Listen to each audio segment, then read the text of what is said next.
నమస్కారం ఘంటారావానికి స్వాగతం. ముందుగా ప్రధానాంశాలు. ఎన్నికల్లో గుజరాత్ జట్టును డకౌట్ చేస్తామన్న సీఎం. అక్రమ కేసులకు బెదిరేది లేదని రేవంత్ రెడ్డి స్పష్టీకరణ.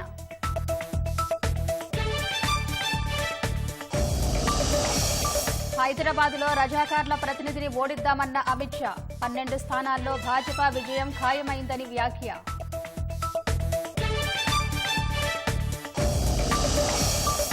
కేసీఆర్ ప్రచారంపై ఈసీ నిషేధం మీద భారాస అసంతృప్తి. నిబంధనలు మోదీ రేవంత్ కు వర్తించవా అని సూటి ప్రశ్న. జైలులో ఉన్న నేతలకు వర్చువల్ ప్రచార అవకాశం ఇవ్వలేం. అలాగైతే హంతకులు పార్టీలు ప్రారంభిస్తారన్న ఢిల్లీ హైకోర్టు.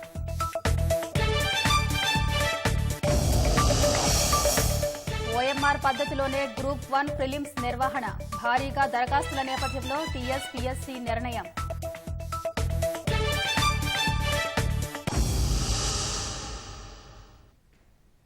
మోదీ అమిత్ షా గుజరాత్ జట్టును లోక్సభ ఎన్నికల్లో డకౌట్ చేస్తామని ముఖ్యమంత్రి రేవంత్ రెడ్డి ధీమా వ్యక్తం చేశారు. మల్కాజ్గిరి, చేవెళ్ల కాంగ్రెస్ ఎంపీ అభ్యర్థులకు మద్దతుగా ప్రచారం నిర్వహించారు. కాంగ్రెస్ గెలుపు ఖాయమని తెలిసే భారాస, భాజపా కలిసి కుట్రలకు పాల్పడుతున్నాయని ఆరోపించారు.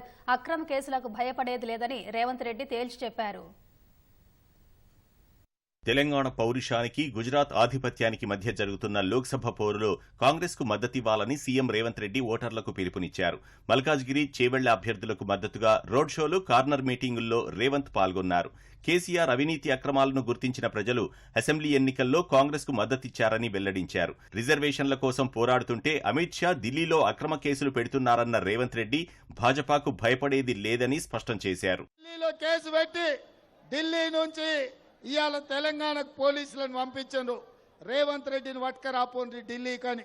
మరి 10 ఏళ్లు వందలాది కేసులు పెట్టి చంద్రశేఖరరావు మనల్ని భయపెట్టాలనుకుంటే మొన్న డిసెంబర్ ఎన్నికల్లో తొడగొట్టి చంద్రశేఖరరావును మా కార్యకర్తలు పడగొట్టిండ్రు. ఇవాళ ఇందిరమ్మ రాజ్యం తీసుకొచ్చిర్రు. ఇక మరి నరేంద్ర మోడీ ఆయనకి చెప్పిండు, లేకపోతే చంద్రశేఖరరావు ఆయనకేమన్నా మతలాబు చెప్పంపిండో నాకు తెలియదు. రేవంత్ రెడ్డిని మీరు అడ్డుకోలేరు, కాంగ్రెస్ పార్టీ కార్యకర్తలను ఓడించలేరు. మీరు కేసులు కట్టి ఢిల్లీకి తీసుకుపోయి వారం రోజులు అక్కడనే ఉంచుకుంటే ఆయన ప్రచారం జరగదు, అప్పుడు ఓడించొచ్చని వాళ్ళు అనుకుంటారు. 10 ఏళ్లలో కేంద్రంలోని మోదీ సర్కార్ రాష్ట్రంలో చేసిన అభివృద్ధి శూన్యమని రేవంత్ రెడ్డి ధ్వజమెత్తారు. విభజన హామీల్లోని కోచ్ ఫ్యాక్టరీ, ఐటీఐఆర్, మెట్రో విస్తరణ వంటి ప్రాజెక్టులు ఇవ్వకుండా మొండిచేయి చూపారని దుయ్యబట్టారు. మూసీ ప్రక్షాళనకు నిధులివ్వమంటే గాడిదగుడ్డు ఇచ్చారని ఎద్దేవా చేశారు. కానీ నరేంద్ర మోడీ 10 సంవత్సరాలు మనకు అన్యాయం చేసిండు. ఎప్పుడు అడిగినా మనకేమి ఇయ్యలే. కర్ణాటకేమో ఓ చెంబిచ్చిండు, ఆంధ్రప్రదేశ్కేమో 2 పాసిపోయిన లడ్డూలు ఇచ్చిండు. మరి తెలంగాణకి ఏమి ఇచ్చిండే? మనం తెలంగాణకు మెట్రో రైలు అడిగినాం, మోడీ గాడిద గుడ్డిచ్చిండు. మన తెలంగాణకు మనం మూసీ రివర్ కు నిధులు అడిగినాం, మోడీ మనకు గాడిద గుడ్డిచ్చిండు. తెలంగాణ కోసం బయ్యారం ఉక్కు కర్మాగారం మనం అడిగినాం, భారతీయ జనతా పార్టీ మనకు గాడిద గుడ్డిచ్చింది. అందుకే మిత్రులారా, ఇవాళ గాడిద గుడ్డు తెలంగాణకి ఇచ్చిన బీజేపీ కావాలన్నా, ఆడబిడ్డలకు ఆర్టీసీలో ఉచిత ప్రయాణం ఇచ్చిన కాంగ్రెస్ కావాలన్నా, ఇవాళ తెలంగాణకు గాడిద గుడ్డిచ్చిన నరేంద్ర మోడీ తెలంగాణ నిరుద్యోగ యువకులకు 3 నెలల్లో 30,000 ఉద్యోగాలు ఇచ్చిన మీ రేవంత్ అన్న కావాలన్నా, మీరు ఒక్కసారి ఆలోచన చేయండి. గతేడాది డిసెంబర్ 3న జరిగిన సెమీఫైనల్స్ లో కేసీఆర్ ను ఓడించామని, తెలంగాణకు గుజరాత్ కు మధ్య జరుగుతున్న ఫైనల్లో మోదీని మట్టి కరిపిస్తామని ధీమా వ్యక్తం చేశారు. మల్కాజ్గిరి, చేవెళ్ల నియోజకవర్గాల పరిధిలోని సమస్యలను పరిష్కరించే బాధ్యత తనదేనని సీఎం హామీ ఇచ్చారు. ఈ తెలంగాణ పౌరుషానికి, ఢిల్లీ ఆధిపత్యానికి ఈ ఎన్నికల్లో పోటీ. ఢిల్లీ వాళ్ళు, ఢిల్లీ సుల్తాన్లు వచ్చి, గుజరాత్ మోడీలు వచ్చి ఇవాళ మన తెలంగాణ మీద పెత్తనం చేస్తారంట, మనల్ని ఓడగొట్టి ఎన్నికల్లో పడగొడతారంట. అందుకే నేను సవాలు విసురుతున్నా గుజరాత్ టీంకు, మే 13 నాడు జరగబోయే ఎన్నికల్లో మిమ్మల్ని డక్అవుట్ చేస్తాం, మా కాంగ్రెస్ పార్టీని అద్భుతంగా గెలిపించుకుంటాం. రజాకార్ల వారసుల నుంచి హైదరాబాద్కు విముక్తి కల్పించాలని కేంద్ర హోంశాఖ మంత్రి అమిత్ షా పిలుపునిచ్చారు. లోక్సభ ఎన్నికల ప్రచారంలో భాగంగా పాతబస్తీలో రోడ్ షో నిర్వహించారు.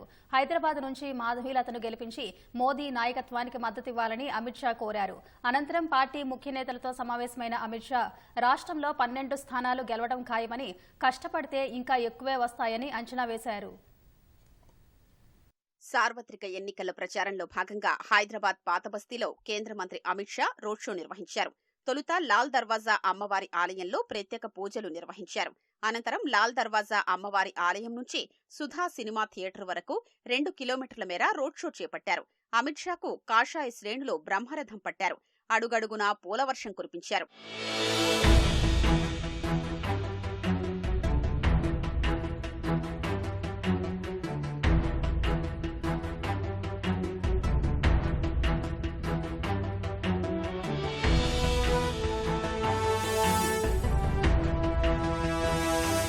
మజ్లిస్ నుంచి హైదరాబాద్ కు విముక్తి కలిగించాలని అమిత్ షా కోరారు. 400 సీట్లతో మోదీ నాయకత్వాన్ని బలపర్చారని, ఈసారి గెలిచే స్థానాల్లో భాగ్యనగరం కూడా ఉండాలని ఆకాంక్షించారు. 40 साल से हैदराबाद को प्रतिनिधित्व नहीं मिला है. 40 साल से रजाकार के प्रतिनिधि वहां जाकर बैठे. इस बार मौका है बहन माधवी लता को प्रचंड बहुमत से चुनकर भेजिए और हैदराबाद को साच अर्थ में रजाकारों से मुक्ति दिलाने का काम करें. किसी को डर रखने की जरूरत नहीं है, किसी की हिम्मत नहीं है हैदराबाद के एक भी व्यक्ति को हाथ लगाने. मुक्त मन से मतदान करिए, चाहे हिंदू हो या मुसलमान. हर एक मतदाता कमल के निशान पर बटन दबाए और हैदराबाद को मेन स्ट्रीम से जोड़ने का काम करे. పాతబస్తీలో రోడ్ షో తర్వాత నాంపల్లిలోని భాజపా రాష్ట్ర కార్యాలయానికి వచ్చిన అమిత్ షా ముఖ్య నేతలతో సమావేశమయ్యారు. లోక్సభ ఎన్నికల ప్రచార సరళి, నియోజకవర్గాల్లో పార్టీ పరిస్థితిపై ఆరా తీశారు. భాజపాకు 12 స్థానాల్లో గెలిచే అవకాశాలు ఉన్నాయని, కష్టపడితే మరికొన్ని సీట్లలో విజయం సాధించొచ్చని అమిత్ షా అన్నట్లు సమాచారం. కేంద్ర ప్రభుత్వ సంక్షేమ పథకాల లబ్ధిదారుల్ని వెళ్లి కలవాలని, మోదీ పాలనలో జరిగిన అభివృద్ధిని క్షేత్రస్థాయిలోకి తీసుకెళ్లారని నేతలకు సూచించారు. రాజ్యాంగం, రిజర్వేషన్ల రద్దు వంటి అంశాలపై కాంగ్రెస్ చేస్తున్న దుష్ప్రచారాన్ని ఖండించారని అమిత్ షా తేల్చి చెప్పినట్లు సమాచారం. విభేదాల్ని పక్కనబెట్టి నేతలు సమన్వయంతో పనిచెయ్యాలని స్పష్టం చేశారు. కేసీఆర్ ప్రచారం చేయకుండా 48 గంటలు నిషేధం విధించడంపై భారాస అసంతృప్తి వ్యక్తం చేసింది. సీఎం రేవంత్ రెడ్డి అడ్డగోలుగా మాట్లాడినా చర్యలు తీసుకొని ఈసీ తనపై మాత్రం నిషేధం విధించిందని భారాస అధినేత కేసీఆర్ అన్నారు. బడే భాయ్ చోటే భాయ్ కుట్రలో భాగమే నిషేధమని భారాస కార్యనిర్వాహక అధ్యక్షుడు కేటీఆర్ ఆరోపించారు. మోదీ విద్వేష ప్రసంగాలు ఈసీకి కనిపించవా అని హరీష్ రావు ప్రశ్నించారు. లోక్సభ ఎన్నికల ప్రచారంలో భాగంగా భారాస అధినేత కేసీఆర్ మహబూబాబాద్ జిల్లాలో పర్యటించారు. డప్పు వాద్యాలు, కోలాటాల్ని భారీ జనసందోహం నడుమ మహబూబాబాద్ ప్రభుత్వాసుపత్రి నుంచి ఇందిరాగాంధీ కూడలి వరకు రోడ్ షో నిర్వహించారు. అనంతరం మాట్లాడిన కేసీఆర్ ఈసీ తన ప్రచారంపై 48 గంటల పాటు నిషేధం విధించిందని వివరించారు. తన ప్రచారం అడ్డుకున్న గులాబీ శ్రేణులు మాత్రం అవిశ్రాంతంగా పనిచేస్తారని స్పష్టం చేశారు. ఎలక్షన్ కమిషన్ ఆఫ్ ఇండియా నా మీద నిషేధం విధించింది. 48 గంటలు కేసీఆర్ ప్రచారం చేయొద్దని, ప్రచారంలో పాల్గొవద్దని నా మీద నిషేధం విధించింది. మీ ఇదే రేవంత్ రెడ్డి నీ పేగులు మెడలేసుకుంటా, నీ గుడ్లు వీకుతా అని నా మీద అడ్డగోలు మాటలు మాట్లాడితే ఇదే election commission of India Revanth Reddy మీద నిషేధం పెట్టలేదు, కానీ నా మీద పెట్టింది. నేను ఒక్కటే మాట చెప్తా ఉన్నా, లక్షలాదిగా ఉన్నటువంటి టీఆర్ఎస్ కార్యకర్తలు వారందరికీ కూడా నేను పిలిపిస్తా ఉన్నా, 48 గంటలు నా ప్రచారాన్ని నిషేధిస్తే మా అన్నదమ్ములు, మా టీఆర్ఎస్ బిడ్డలందరూ కూడా దాదాపు 96 గంటలు అవిశ్రాంతంగా పనిచేస్తారని మనవి చేస్తా ఉన్నా. కాంగ్రెస్ దుష్ట పాలనలో రైతులు ఆత్మహత్యలు చేసుకునే పరిస్థితి దాపురించిందని కేసీఆర్ విమర్శించారు. 6 గ్యారంటీల పేరుతో ప్రజల్ని దగా చేశారని కేసీఆర్ దుయ్యబట్టారు. నదుల అనుసంధానం పేరుతో గోదావరి నీళ్లు ఎత్తుకుపోదామని మోదీ కుట్రలు చేస్తుంటే సీఎం రేవంత్ రెడ్డి నోరు మెదపట్లేదని ఆరోపించారు. ఆగం కావొద్దని, విచక్షణతో ఓటు వెయ్యాలని కేసీఆర్ విజ్ఞప్తి చేశారు. నరేంద్ర మోడీ, భారతీయ జనతా పార్టీ ఏదైనా ఒక పని జరిగిందా ఈ దేశంలో? మోడీ 15 లక్షలు ఇస్తానడు వచ్చినాయా? నరేంద్ర మోడీ మన గోదావరి నదిని ఎత్తుకొని పోతా అంటా ఉన్నాడు. ముఖ్యమంత్రి ఏమో నోరు ముడేసుకొని కూర్చున్నాడు. ఇదివరకే కృష్ణా నదిని కేఆర్ఎంబీకి అప్పచెప్పినారు. 8 ఏళ్లు మంచిగా నడిచినటువంటి కరెంట్ ఎక్కడ పోయింది, భగీరథ ఎక్కడ పోయింది, దయచేసి మీరు ఆలోచించాలని కోరుతా ఉన్నా. ఎట్టి పరిస్థితులలో మీ యొక్క ప్రతాపం ఈ పార్లమెంట్ ఎన్నికల్లో చూపెట్టాలని మిమ్మల్ని అందరినీ కూడా నేను కోరుతా ఉన్నా.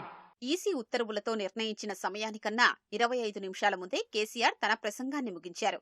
ఎన్నికల సంఘం నిషేధపు ఉత్తర్వుల్ని కురవి తహసీల్దార్ సునీల్ కుమార్ రెడ్డి బస్సులోనే కేసీఆర్ కు అందించారు. ఈసీ నిషేధంతో షెడ్యూల్ ప్రకారం ఇవాళ నిర్వహించాల్సిన జమ్మికుంట బస్సు యాత్ర, రోడ్ షోను రద్దు చేసుకున్న కేసీఆర్ ఎర్రవెల్లికి వెళ్లిపోయారు. అటు భారాస అధినేత ప్రచారం చేయకుండా ఈసీ 48 గంటల నిషేధాన్ని విధించడంపై కేటీఆర్ మండిపడ్డారు. ఇది ఎక్కడి అరాచకమని సామాజిక మాధ్యమం ఎక్స్ వేదికగా ప్రశ్నించారు. మోదీ విద్వేషపూరిత వ్యాఖ్యలు, రేవంత్ రెడ్డి బూతులపై ఎన్నికల సంఘం ఎందుకు స్పందించడం లేదన్నారు. బడేభాయ్ చోటేభాయ్ కుట్రలో భాగంగానే కేసీఆర్ ప్రచారంపై నిషేధం విధించారని ఆరోపించారు. వ్యవస్థల దుర్వినియోగానికి తెలంగాణ ప్రజలు తగిన సమాధానం చెబుతారని కేటీఆర్ తన పోస్టులో స్పష్టం చేశారు. 2 రోజుల పాటు కేసీఆర్ను ఎన్నికల ప్రచారం నుంచి ఈసీ నిషేధం విధించడంపై మాజీ మంత్రి హరీష్ రావు అసంతృప్తి వ్యక్తం చేశారు. నరేంద్ర మోడీ గారేమో మత విద్వేషాలు రెచ్చగొడితే అది ఎలక్షన్ కమిషన్ కు కనబడదు. రేవంత్ రెడ్డి గారేమో ఆయన రకరకాల కులాల మధ్య చిచ్చు పెట్టి ఇష్టం వచ్చినట్టు బూతు మాటలు మాట్లాడితే ఎలక్షన్ కమిషన్ ఆయనను ఆపది. కానీ కేసీఆర్ రైతులకు 2 లక్షల మాఫీ ఎప్పుడు చేస్తావు? గా రైతులు పంటలు ఎండిపోయినాయి, వాళ్ళకి ఎకరానికి 25,000 ఇయ్యి. గా వడగల్ల వానబడి నష్టమైంది, గా రైతుల్ని కాపాడని రేవంత్ రెడ్డి గట్టిగా అడిగితే నువ్వు గట్టిగా అడుగుతావా, నువ్వు 2 రోజులు ప్రచారం చేయొద్దు అంటున్నారు. రాష్ట్రంలో మండిపోతున్న ఎండలతో పాటు రాజకీయ వేడి సైతం అంతకంతకు పెరిగిపోతుంది. పోలింగుకు సమయం సమీపిస్తున్న కొద్దీ ప్రధాన పార్టీల అభ్యర్థులు మాటల తూటాలు పేల్చుతూ ప్రత్యర్థులపై విరుచుకుపడుతున్నారు. రోడ్ షోలు, సభలు, సమావేశాలు, ఇంటింటి ప్రచారాలతో ఓట్ల వేట కొనసాగిస్తున్నారు. రాష్ట్రంలో సార్వత్రిక ఎన్నికల ప్రచారం ఉధృతంగా హోరాహోరీగా సాగుతోంది. పెద్దపల్లి కాంగ్రెస్ ఎంపీ అభ్యర్థి వంశీకృష్ణకు మద్దతుగా మంథనిలో మంత్రి శ్రీధర్ బాబు, సినీ నిర్మాత బండ్ల గణేష్, చెన్నూరు ఎమ్మెల్యే వివేక్ ఆధ్వర్యంలో విస్తృత స్థాయి సమావేశం ఏర్పాటు చేశారు. కాంగ్రెస్ జాతీయ మేనిఫెస్టోను ఇంటింటికి ప్రచారం చేసి వివరించాలని కార్యకర్తలకు పిలుపునిచ్చారు. ప్రజాస్వామ్య పరిరక్షణ కోసం ప్రతి ఒక్కరూ కాంగ్రెస్ పార్టీకి ఓటు వేసి గెలిపించాలని తెజాస అధ్యక్షుడు కోదండరాం కోరారు. మెదక్ కాంగ్రెస్ అభ్యర్థి నీలం మధుకు మద్దతుగా మాజీ ఎమ్మెల్యే మైనంపల్లి హనుమంతరావు దుబ్బాక, సిద్దిపేట, గజ్వేల్లో ప్రచారం నిర్వహించారు. జిల్లాలో ఇవాళ జరగబోయే సీఎం రేవంత్ రెడ్డి రోడ్ షోను అందరూ విజయవంతం చేయాలని మెదక్ ఎమ్మెల్యే మైనంపల్లి రోహిత్ రావు కోరారు. నల్గొండ లోక్సభ కాంగ్రెస్ అభ్యర్థి రఘువీర్ రెడ్డికి మద్దతుగా మంత్రి కోమటిరెడ్డి వెంకటరెడ్డి ప్రచారం చేపట్టారు. దొంగ రాజీనామా లేఖలతో హరీష్ రావు మరోసారి ప్రజలను మోసగించడానికి ప్రయత్నం చేస్తున్నారని విమర్శించారు. తప్పకుండా సంకీర్ణ ప్రభుత్వం వస్తుంది. కేంద్రంలో రాహుల్ గాంధీ ప్రధానమంత్రి కాబోతున్నాడు.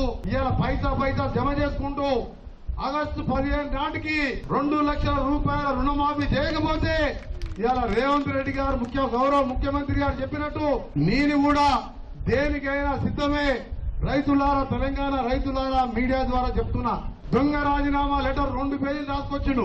రాజీనామా ఎట్లా రాయాలంటే నన్ను అడుగు, అగ్గిపెట్టే రావు. పోలీసులకు భయపడేది లేదు. ఇవాళ కేసీఆర్ లాంటి ఎంతనే గట్టె నింపి మూల కూర్చోబెట్టేసాం, కట్టబట్టుకొని తిరుగుతున్నాడు. మోడీ ఎంత చెప్పు మన ముందు లెక్క. ఆయన నోటీస్ ఇస్తారంట మనకు. కళ్ళబెట్టే మొత్తం దోసుకున్నోనే వదిలిపెట్టాం కేసీఆర్ ని. మీరిద్దరు ఒకటే దాంతోనే అర్థమైపోయింది. 10 ఏళ్ళ ఎందుకు అరెస్ట్ చేయలేను.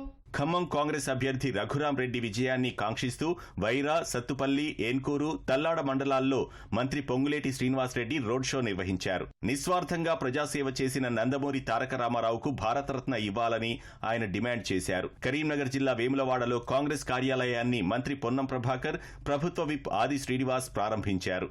అనంతరం కాంగ్రెస్ అభ్యర్థి వెలిచాల రాజేందర్ రావుకు మద్దతుగా ప్రచారం నిర్వహించారు. భువనగిరి కాంగ్రెస్ ఎంపీ అభ్యర్థి చామల కిరణ్ కుమార్ రెడ్డికి మద్దతుగా ప్రభుత్వ విప్ బీర్ల ఐలయ్య, ఎమ్మెల్యే రాజగోపాల్ రెడ్డి విస్తృతంగా ప్రచారం నిర్వహించారు.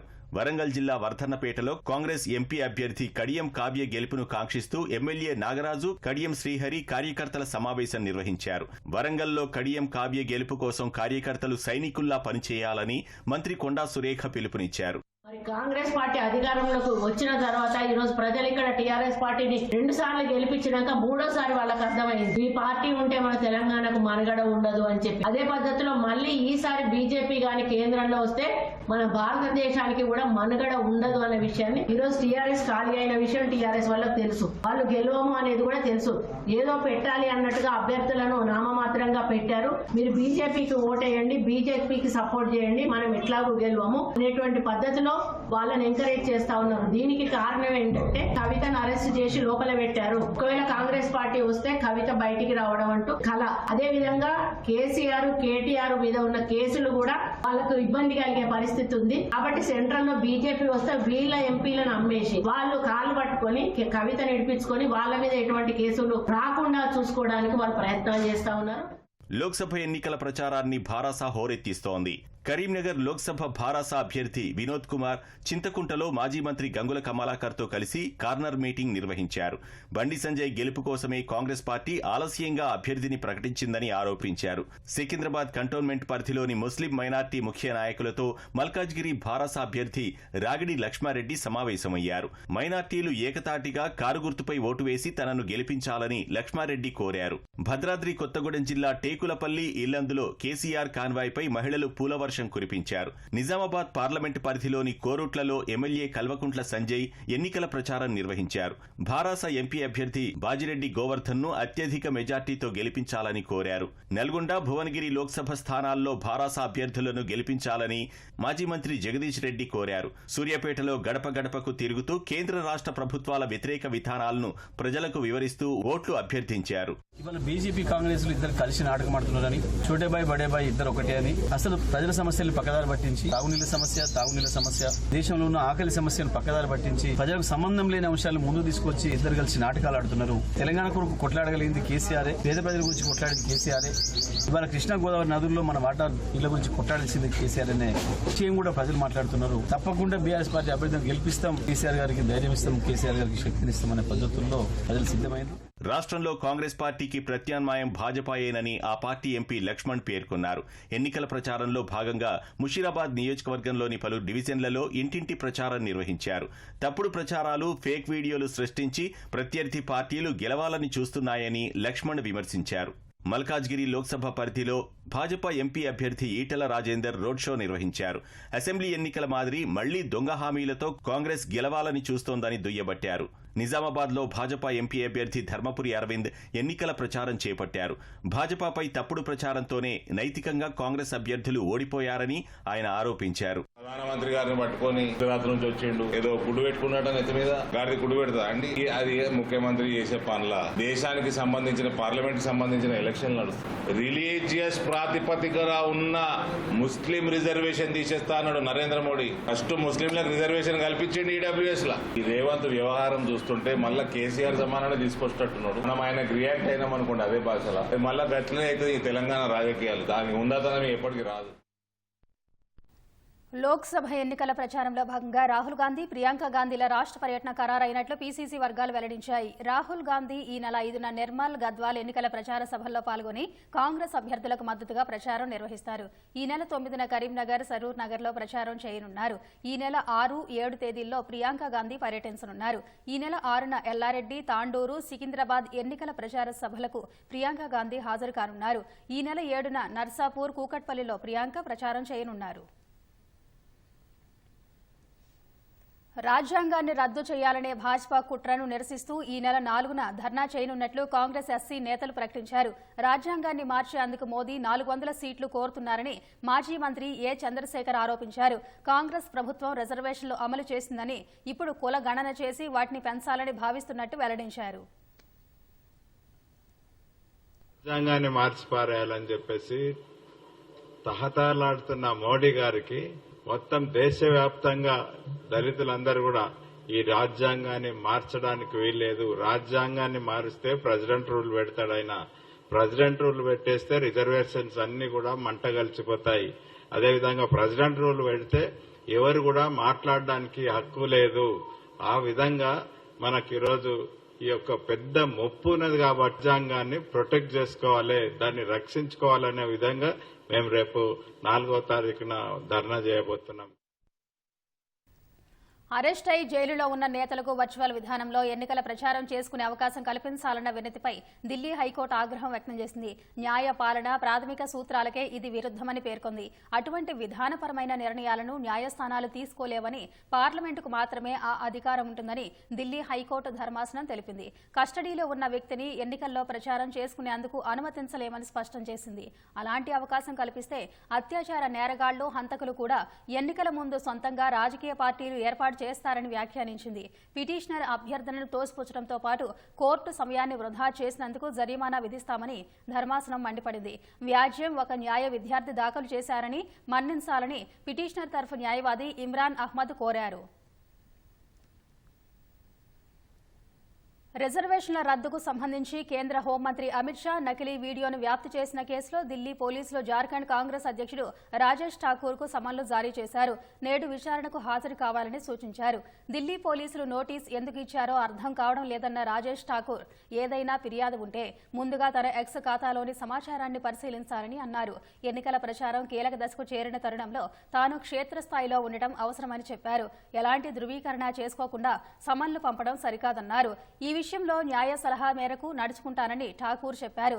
ఇదే అంశానికి సంబంధించి నకిలీ వీడియోను వ్యాప్తి చేశారని జార్ఖండ్ భాజపా ఫిర్యాదు మేరకు రాంచీలోని అర్గోరా పోలీసులు ఇద్దరిపై కేసు నమోదు చేశారు. గుర్తుల లోడింగ్ యూనిట్ల ఎస్ఎల్యూ నిర్వహణ నిల్వకు సంబంధించి కేంద్ర ఎన్నికల సంఘం ఈసీ నూతన ప్రోటోకాల్ను తీసుకొచ్చింది. ఓటింగ్ అనంతరం ఎస్ఎల్యూలను సీల్ చేసి ఎన్నికల ఫలితాల ప్రకటన తర్వాత కనీసం 45 రోజులు ఈవీఎంలతో పాటు వాటిని స్ట్రాంగ్ రూమ్లలో భద్రంగా ఉంచనున్నట్టు ప్రకటించింది. అందుకోసం అవసరమైన మౌలిక వస్తువులు ఏర్పాటు చేయాలని అన్ని రాష్ట్రాల ప్రధాన ఎన్నికల అధికారులను ఆదేశించింది. గత నెల 26న సుప్రీంకోర్టు జారీ చేసిన ఉత్తర్వుల మేరకు ఈ ప్రోటోకాల్ను ఈసీ రూపొందించింది. ఇంతకుముందు ఓటింగ్ ముగిసిన మరుసటి రోజు ఎస్ఎల్యూలను పోలింగ్ అధికారులు ప్రభుత్వ రంగ సంస్థలైన బిహెచ్ఈఎల్ లేదా ఈసీఐఎల్ ఇంజనీర్లకు తిరిగి అప్పగించేవారు. గ్రూప్ 1 ఉద్యోగాల భర్తీకి జూన్ 9న ప్రిలిమినరీ పరీక్ష నిర్వహించనున్నట్టు టీఎస్పీఎస్సీ కార్యదర్శి నవీన్ నికోలస్ తెలిపారు. టీఎస్పీఎస్సీ గతంలోనే 563 ఖాళీలతో గ్రూప్ 1 నోటిఫికేషన్ విడుదల చేసింది. 4,03,000 మంది దరఖాస్తు చేసుకున్నారు. భారీగా దరఖాస్తులు వచ్చిన నేపథ్యంలో ప్రిలిమినరీ పరీక్షను కంప్యూటర్ ఆధారిత విధానం సీబీఆర్టీలో కాకుండా ఓఎంఆర్ పద్ధతిలో నిర్వహించనున్నట్టు కమిషన్ వెల్లడించింది.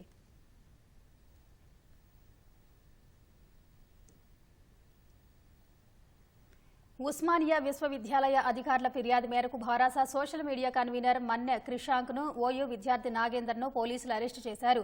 ఓయూ ప్రతిష్టకు భంగం కలిగించేలా సర్క్యులర్ మార్చి సామాజిక మాధ్యమాల్లో తప్పుడు ప్రచారం చేస్తున్నారని అధికారులు ఫిర్యాదు చేశారు. ఐపీసీ సెక్షన్ 466, 468, 469 తదితర సెక్షన్ల కింద కేసు నమోదు చేసుకున్న పోలీసులు చౌటుప్పల్లోని పంతంగి టోల్ ప్లాజా వద్ద క్రిషాంక్, నాగేందర్లను అదుపులోకి తీసుకున్నారు. న్యాయమూర్తి ఎదుట హాజరుపరిచే ముందు అరెస్టు చేసినట్టు ధృవీకరించారు. ఓయూ యూనివర్సిటీని, ఉస్మానియా యూనివర్సిటీని మరియు ప్రభుత్వాన్ని మన్నె క్రిషాంక్ గారు ప్లస్ ఇతరులు కొంతమంది కలిసి వాళ్ళు సమ్మర్ వెకేషన్స్ గురించి ఇచ్చిన నోటీస్ విషయాన్ని ఫోర్జరీ చేసి వేరే విధంగా దాన్ని ట్విట్టర్లో, ఫేస్బుక్లో ఇచ్చిన ఫిర్యాదు మీద కేసు చేయడం జరిగింది. మన్నె క్రిషాంక్ అనే వ్యక్తిని, ఒక మీడియా సెల్ కన్వీనర్ని, అతన్ని చౌటుప్పల్ టోల్గేట్ దగ్గర అదుపులోకి తీసుకోవడం జరిగింది. ఇప్పుడు మేము రిమాండ్ రిపోర్ట్ కూడా రిసీవ్ చేసుకున్నాము. ఈ సెక్షన్స్ మీద ఇప్పుడు జడ్జి గారి ఇంటి దగ్గర మేము బెయిల్ మూవ్ చేయడానికి ప్రయత్నం చేస్తున్నాము. జడ్జి గారి ఇంటి ముందు ఈ బెయిల్ విషయంలో మేము వాదన చేసే అవకాశం ఉంటుంది. అదేవిధంగా ఈ కేసు ఫాల్స్ కేసు అని చెప్పి ఆధారాలతో పాటు మేము సిఐ గారికి రిప్రజెంటేషన్తో పాటు కంప్లైంట్ కూడా ఇవ్వడం జరిగింది. వాళ్ళు రిసీవ్ చేసుకున్నారు. దీని మీద కూడా మేము యాక్షన్ తీసుకుంటాం సార్ అని చెప్పారు. ప్రభుత్వ వైఫల్యాలను ప్రశ్నిస్తున్నందుకే తప్పుడు కేసుతో ఇబ్బంది పెడుతున్నారని క్రిషాంక్ భార్య ఆరోపించారు. చట్టపరంగానే కేసులను ఎదుర్కొంటామన్నారు. సికింద్రాబాద్ భారాస ఎంపీ అభ్యర్థి పద్మారావు గౌడ్ క్రిషాంక్ కుటుంబ సభ్యులను కలిసి మాట్లాడారు. వాళ్ళు ఓడిపోతారన్న భయంతో they are trying to book everybody whoever possible ఏసేసి ఫాల్స్ కేస్ ఏసేసి to stop them. It's clearly a fake case, false case. They are only trying to stop Krishank from doing what he does the best. Okay. Exposing the corruption. Exposing the crime. So, ee false cases ki bhayapadedi Krishank aithe kaadu. దిశ నిందితులను encounter చేసిన police అధికారులపై చర్యలు తీసుకోవద్దంటూ high court stay విధించింది. Sirpurkar commission ఆధారంగా సదరు అధికారులపై ఎలాంటి చర్యలు తీసుకోవద్దని ఆదేశించింది. దిశ నిందితుల ఎన్కౌంటర్పై సుప్రీంకోర్టు సిర్పూర్కర్ కమిషన్ను నియమించింది. సిర్పూర్కర్ కమిషన్ సభ్యులు హైదరాబాద్కు వచ్చి క్షేత్రస్థాయిలో పర్యటించడంతో పాటు 4 నిందితులను ఎన్కౌంటర్ చేసి పోలీస్ అధికారులను, మృతుల కుటుంబ సభ్యులను, మానవ హక్కుల సంఘం ప్రతినిధులను విచారించారు. సుదీర్ఘ విచారణ తర్వాత బూటకపు ఎన్కౌంటర్గా తేలుస్తూ సిర్పూర్కర్ కమిషన్ నివేదిక సమర్పించింది. ఎన్కౌంటర్ చేసిన పోలీస్ అధికారులపై హత్యా నేరం కింద కేసులు నమోదు చేయాలని సూచించింది. కమిషన్ నివేదిక ఆధారంగా తగిన చర్యలు తీసుకోవాలని సుప్రీంకోర్టు హైకోర్టును ఆదేశించింది. దర్శకరత్న దాసరి నారాయణరావు జయంతిని పురస్కరించుకుని ఈ నెల 4న నిర్వహించ తలపెట్టిన డైరెక్టర్స్ డేను వాయిదా వేస్తున్నట్లు దర్శకుల సంఘం ప్రకటించింది. ఎల్బీ స్టేడియంలో భారీ ఎత్తున డైరెక్టర్స్ డేను నిర్వహించాలని దర్శకుల సంఘం నిర్ణయించింది. కానీ అదే రోజు ఎల్బీ స్టేడియంలో రాజకీయ కార్యక్రమాలు ఉండగా పోలీసులు అనుమతిని రద్దు చేశారు. ఈ కారణంగా కార్యక్రమాన్ని వాయిదా వేయాల్సి వచ్చిందని దర్శకుల సంఘం అధ్యక్షుడు వీరశంకర్ తెలిపారు. మరో 2 రోజుల్లో కార్యక్రమ వివరాలు, వేదికను ఖరారు చేసి ప్రకటిస్తామని వీరశంకర్ వెల్లడించారు.